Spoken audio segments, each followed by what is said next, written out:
আসসালামু আলাইকুম প্রিয় গাইস। আজ আমাদের কাছে একটা প্লাটিনা ইএস গাড়ি নিয়ে এক ভাই আসছে। ভাইয়ের গাড়িটার সমস্যা, ভাই গাড়িটা রেখে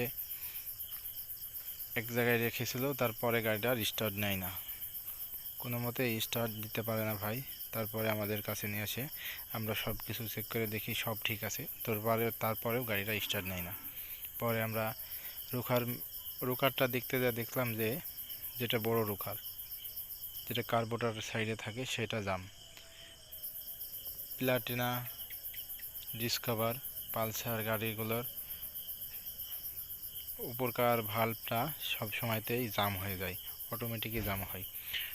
আমরা অনেক সময়তে ভুল করে থাকি যে অনেক কিছু চেঞ্জ করে দেখি, স্টার্ট হয় না।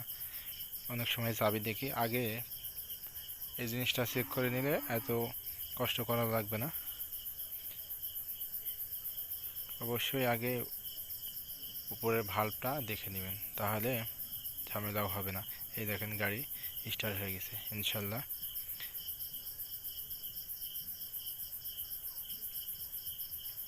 আমরা গাড়ি কিন্তু স্টার্ট দিছি, এবার আমরা গাড়িটা সেট করে দেব।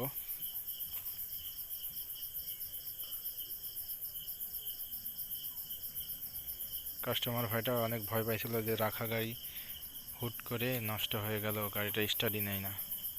দেখেন আমরা গাড়িটা ঠিক করে দিয়েছি। আমাদের ভিডিওটা ভালো লাগলে অবশ্যই কমেন্ট, শেয়ার, লাইক করবেন। আমার চ্যানেলটা সাবস্ক্রাইব